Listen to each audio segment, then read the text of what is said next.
Salut à tous. Aujourd'hui, on va s'attaquer à un sujet qui fait beaucoup de bruit dans le monde du trail, la Hoka Tecton X3. C'est simple, on la voit partout sur les podiums, et pas n'importe lesquels. Alors on va se poser la question, c'est quoi son secret? Qu'est-ce qu'elle a de si spécial? Allez, on décortique ça ensemble. Alors, pour commencer, on va mettre les pieds dans le plat. L'UTMB 2024, le sommet du trail mondial. Eh bien, le vainqueur, Vincent Bouillard, il avait quoi au pied? Bingo, la Tecton X3. Ce n'est pas juste une anecdote, c'est vraiment là que tout a commencé, que sa légende a commencé à s'écrire. Et attention, cette victoire à l'UTMB, c'est pas un coup de bol, loin de là. En fait, le prototype qui a précédé ce modèle a littéralement tout raflé. On parle de la Western States, de la CCC, les plus grandes courses du monde. C'est une vraie démonstration de force, une confirmation par les meilleurs des meilleurs que cette chaussure, elle a quelque chose en plus. Du coup, la question qu'on se pose tous, c'est comment c'est possible? Qu'est-ce qu'il y a à l'intérieur de cette chaussure pour qu'elle soit aussi performante? C'est quoi la magie? Eh bien, c'est exactement ce qu'on va aller chercher. Allez, c'est parti, on ouvre le capot, on va regarder de plus près les technologies qui font de la Tecton X3 une machine à gagner. Bon, jetons un œil à la fiche technique. Premier truc qui saute aux yeux, la hauteur de semelle. 40 mm au talon, c'est énorme, ça veut dire un amorti de folie. Mais là où ça devient vraiment dingue, c'est quand on regarde le poids. 265 grammes. Avoir autant d'amorti dans une chaussure aussi légère, croyez-moi, c'est un vrai tour de force. Voilà, la recette secrète en quelque sorte. 5 innovations majeures qui, ensemble, créent la magie. On va pas tout détailler, mais on va zoomer sur les plus importantes, celles qui changent vraiment la donne. Alors là, on touche au moteur de la fusée, la mousse PEBA. Pour faire simple, c'est elle qui change tout. Elle est beaucoup plus légère que l'ancienne mousse, mais surtout, elle a un retour d'énergie bien meilleur. C'est un peu comme avoir un trampoline sous le pied qui vous renvoie à chaque foulée, tout en gardant un confort incroyable. Et ce n'est pas tout. Évidemment, il y a des plaques de carbone, mais Hoka a été plus malin que ça.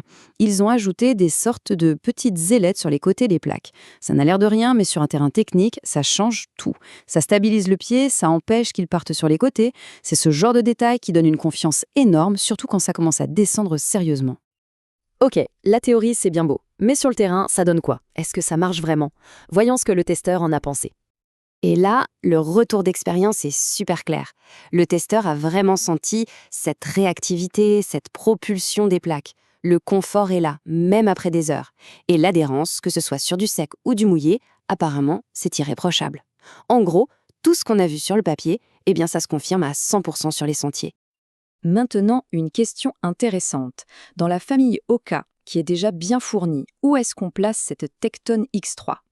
La réponse est assez simple en fait. La Speedgoat ou la Mafate, ce sont de super chaussures, fiables, confortables pour tous les jours. La Tecton X3, c'est la Formule 1. Elle est faite pour la course, pour aller chercher des chronos, pour le jour où on veut tout donner. Regardez ce comparatif, c'est parlant. Le poids, d'abord, quasi 40 grammes de moins que les autres. C'est énorme en course à pied. Et puis, bien sûr, le prix, on va y revenir. Mais ça confirme bien son positionnement. C'est le modèle d'élite, sans compromis. Oui, le prix, parlons-en. Ce graphique le montre bien, l'écart est conséquent. Et ça nous amène forcément à la question finale. Alors, au final, est-ce que ça vaut le coup? Est-ce que c'est un bon investissement? Bon, 250 €. On va pas se mentir, c'est une sacrée somme pour une paire de chaussures. C'est un investissement, clairement. Et là, c'est la question que tout le monde se pose. Ok, c'est une super chaussure, mais est-ce que c'est seulement pour les pros, pour les athlètes de haut niveau? Eh bien, écoutez ce que dit le cofondateur de Hoka. Pour lui, la réponse est non. Il dit que cette chaussure s'adresse à tous ceux qui cherchent à allier performance et confort. L'idée, c'est que la technologie n'est pas réservée à une élite, elle peut bénéficier à tout le monde. Et le testeur est du même avis.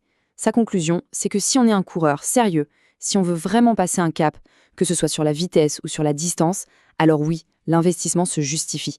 La performance et la durabilité sont au rendez-vous. Et il termine avec cette phrase, qui est assez forte.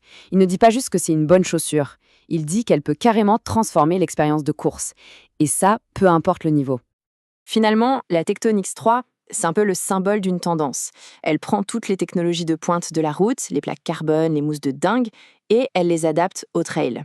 Du coup, la question qu'on peut se poser pour finir, c'est est-ce que c'est ça, l'avenir du trail? Ce mélange entre la vitesse pure et la résistance nécessaire pour la montagne. C'est une piste de réflexion intéressante sur l'évolution de notre sport,